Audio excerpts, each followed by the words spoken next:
درس امروزی ما درباره فونکسیون ابتدایی می باشد. این فونکسیون ابتدایی برای ما در وقت آموختن اینتگرال ها خیلی ضرور می باشد. بنابراین بیایید من نویسم اینجا چی را ما فونکسیون ابتدایی می گوییم.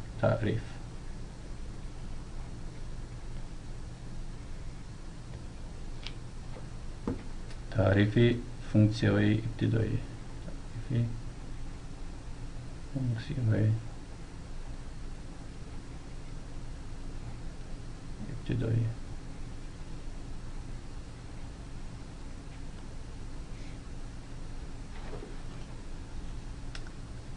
فرض میکنیم که یک فونکسی موجود است، ما رو با f کلان از x و دیگر فونکسی رو با f خورده از x اشاره می نماییم و فرض میکنیم که x ما از یگان پارچه داده شده می باشد. در اینجا a و b یگان عدد های داده شده، مثلا از 0 تا 1 یا از 1 تا 2، از 0 تا 1000 و هکذا.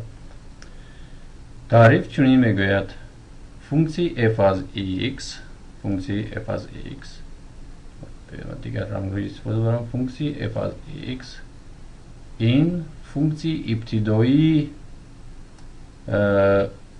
f خورد از x نامیده می شود اگر من از همین فونکسی f از x حاصله حساب کنم این عیناً برابر شود با فونکسی دیگری که ما گرفته بودیم f خورد از x.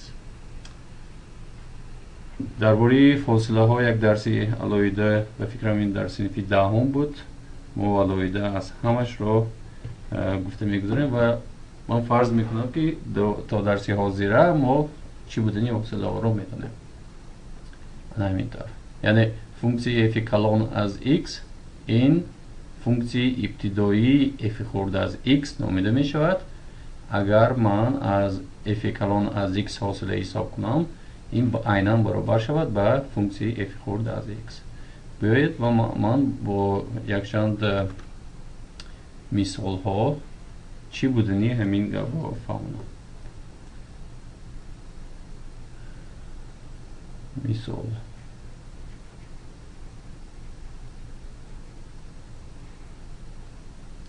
فرض میکنم که f کلان از x برابر باشد با یگان x درجه 3 نشانه 3 تقسیم 3. اکنون این همین فونکسی f کلان از x برای کدام فونکسی ابتدایی می باشد؟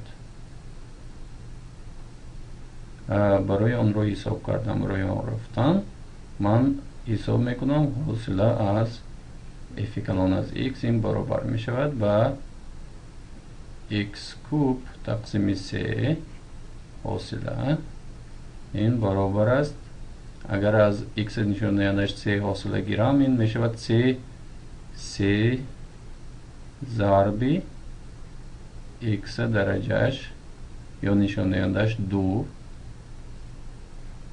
تقسیم 3 و 3 به 3 اختصار می شود و این برابر است به x کوادرات. همینطور ما چی حاصل کردیم؟ با f کلان از x اگر دو داشته باشد که این x کوب تقسیم 3 آنگاه من همین آنگاه رو با این اشاره با چنین اشاره میکنم. آنگاه فونکسی اولی ما این f از x این برابر است با x کوادرات. این معنی آن رو دارد که در اساسی تعریفی که ما بالا گفتیم فونکسی f کلان از x این فونکسی ابتدایی f از x برابر x کوادرات می باشد. بیاید باز به جهت f کلان از x به جای f کلان از x من دیگر فونکسی رو گیرم. f کلان از x برابر است با x نشانه 3 تقسیم 3 جمع 1. اکنون من از شما پرسم که حاصله f کلان از x به چی برابر است؟ این یکم موضوعش عیناً آنچه که ما اینجا نوشتیم، یعنی x کвадрат ва аъзои дуюмаш ин ҳосила аз функсияи доимӣ мебошад ки ба чӣ баробар аст? Баробар аст ба 0. яъне аз ин мебарояд ки функсияи ибтидоӣ ин функсияи дуюмини гирифтаги моам ин чӣ мешавад? ин функсияи f хурди аз x мо x квадрат мебошад ва функсияи ибтидоӣ f калон аз x ин x дараҷаи 3 тақсими 3 ҷамъи 1. дар ин ҷо дида истодем ки барои айнан як функсияи x квадрат ақаллан ду функсияҳои ибтидоӣ мавҷуд аст. Якумаш x дараҷаи 3 тақсими 3 ва дуввумаш x нишондиҳандаи 3 тақсими 3 ҷамъи 1. аз он ҷумла агар ман ба ҷои як дилхоҳ адади 3-ро гирам, масалан ман муайян мекунам функсияи дигари f аз x баробари x дараҷаш нишондиҳандаи 3 тақсими 3 ҷамъи ягон 3. 3 ин дилхоҳ адад. 3 ин дилхоҳ адад.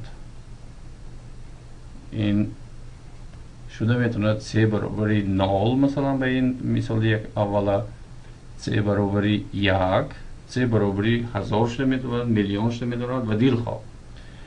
агар ман ҳамин функсияи f калон аз x ро ҳам ба ин чунин ишора кунам, функсияи f хурд аз x мо чӣ мешавад? f хурд аз x мувофиқи таърифе ки мо инҷо нависта будем, f хурд аз x ин баробар мешавад ба ҳосилаи f калон аз x. вақте ки ман аз ин ҳосила мегирам, боз айнан x квадрат мешавад ва ҳосилаи адади доимӣ баробари 0. аз ин мебарояд ки дар ин ҳолат ҳам f хурд аз x баробари x квадрат мешудааст.